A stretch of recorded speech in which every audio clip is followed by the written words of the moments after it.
Jesus said in Matthew chapter 6 some very powerful words. Verse 14, he said, "If you forgive men their trespasses, your heavenly Father will forgive you also. But if you do not forgive men their trespasses, neither will your Father forgive your trespasses." I want to talk to you today about 9 aspects of powerful forgiveness. And we need to understand these, and we need to apply these so that we can be right with God, and so that we can be healthy ourselves, and so that we can be right with other people. Are you ready? 9 aspects of powerful forgiveness. Number 1, what is forgiveness? Forgiveness is choosing to cancel the debt. It's not saying in your mind, you owe me, and I deserve this or that. It's letting go of the debt. It's choosing to cancel the debt of what they owe you because they've hurt you. Number 2, it's setting yourself free. The beauty of forgiveness is when I forgive you, I set me free. It's a powerful thing. Too many Christians live in bondage to bitterness to other people. You can set yourself free today when you choose to forgive. Number 3, it's giving up the right to get even. We have this sense inside of us. We want revenge. We want to get back. We want to make them pay. But as long as you have that inside of you, you haven't forgiven. You've got to choose to forgive, and part of that is choosing to let go of the right to get even. Number 4, it's looking past the hurt to the person.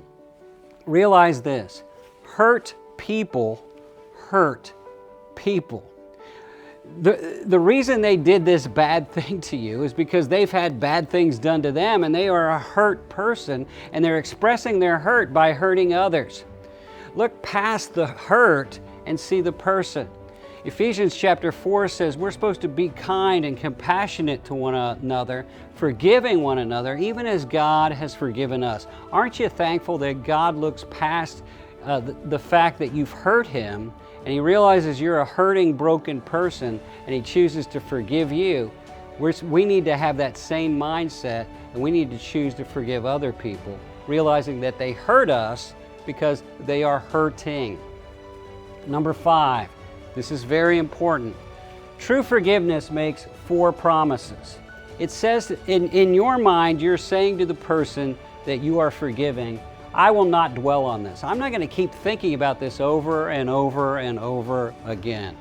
It's saying, I will not bring it up again. I'm not going to keep bringing this up to you or to anybody else. I'm not going to keep bringing this up.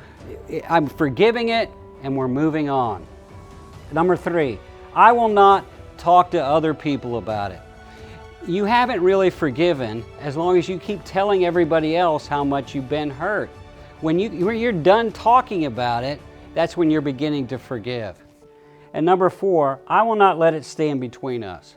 Look, God forgives us, and yet He restores His relationship to us.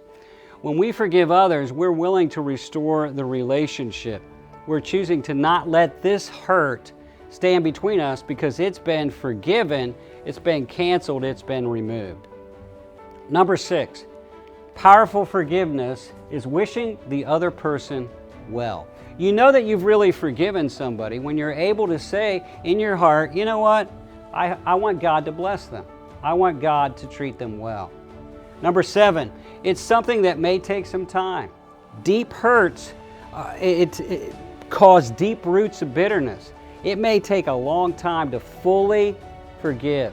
You got to start choosing as an act of the will to forgive, and as you do it, you will begin to feel more and more forgiving day by day as you continually make the choice to forgive the person that has hurt you.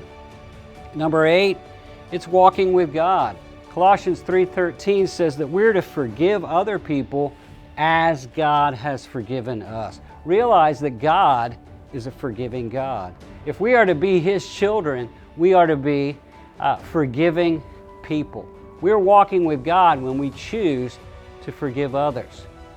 And number 9, it requires faith. Jesus was talking about forgiving the person that has offended you 70 times 7. And they said, "Oh Lord," His disciples said, "Oh Lord, increase our faith." It takes faith to believe that when you choose to forgive, it actually makes things right with you and God, makes things right within yourself, and can make things right with others. Right now, there's some of you that have deep hurts in your life. I am asking you to make the choice to begin practicing the 9 aspects of powerful forgiveness so that you can be set free, so that you can be made whole. Why don't you make a choice right now to forgive that person that has hurt you, lied about you, cheated you, robbed you, abused you, raped you. Choose to forgive that person. Choose to take the forgiveness that God has given you and choose to start giving it to them. When you do, God will set you free.